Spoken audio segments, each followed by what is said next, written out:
Hey guys, Kwame here, and in this video I'm just going to show you guys a quick update on a game that I'm working on. It's called Blockchainz, and the main game mechanic that I'm working with is called a multiplier mechanic. Just let me log into my account here. And select an account. And I'll just play here. And the main mechanic, as I said before, is a multiplier mechanic.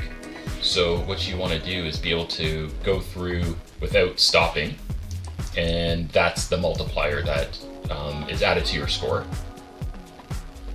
And so it's basically like an endless, runner type of game that is implementing this multiplier mechanic. And yeah, so far so good.